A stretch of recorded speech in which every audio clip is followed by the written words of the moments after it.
You might be a YA librarian if you get excited that you got a teen book for Christmas. Yay.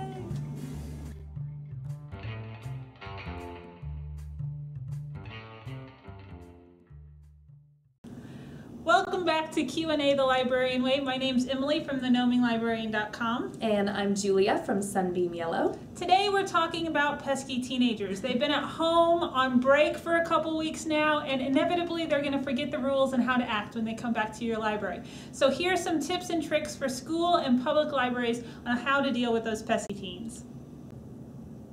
So if you're a young adult librarian, hopefully you don't think that teens are pesky all the time. It's just that at times they need to be reminded of the policies and procedures within place. So it is important that you have established policies that you can refer back to when students are just getting a little out of control. Now, in the multiple schools that I've been in, I've noticed that the types of students we tend to struggle with in keeping with library policies is study hall students, because they get antsy in study hall, they want to get out, they want to come down and talk and goof off.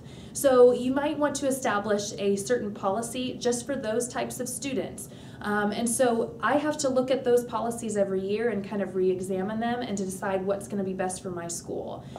This year, study hall students get a special pass to come down to the library for 15 minutes. I was having a problem with students coming down for the entire period with nothing to do but drive me crazy, and other students. So now they're limited to a 15-minute pass unless they have a teacher pass to work on an assignment. And this kind of gives them the chance to come down, check out a book, talk with me, and print out a paper, do some of those quick things that they might need the library for, but they're not going to be driving me crazy with nothing to do for 50 minutes. Going along with what Julia said about policies and procedures, in a public library setting, consistency is very important. And one thing that I like to do is to make sure if there's a particular teen that I'm having trouble with, that I'm the one to deal with that teen every single day. They get used to talking to me, they get used to hearing what I have to say and kind of the rules that I stand by and what the library stands by. And they're not having a whole lot of people kind of telling them different things, some people giving them a little more leniency than other people. So I try to be consistent, and I work with my staff to do this. I make sure that if there's a teenager that I'm kind of keeping an eye on, that I go around to my staff and I tell them, hey, if this teen's having trouble or if they're getting too loud, please let me know and I'll go take care of the situation. That way, they're just used to seeing me or you dealing with a particular teen. Don't forget that it's really important to engage all students in conversation who come in your door.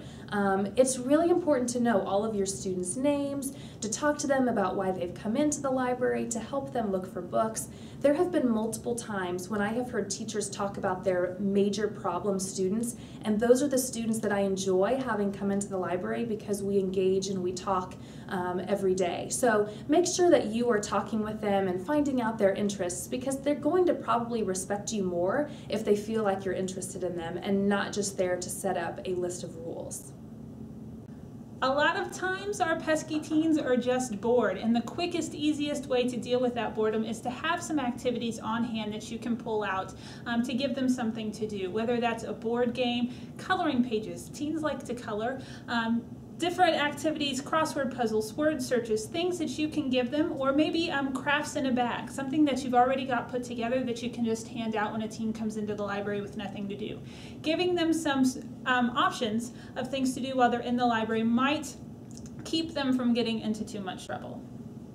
So thank you for tuning in for another episode of Q&A the Librarian Way. I will be back next week with a library shorts video, and then you'll see both of us in the next couple of weeks. But stay tuned, because the end of this month, something very exciting is coming up. All right, see you later. Bye.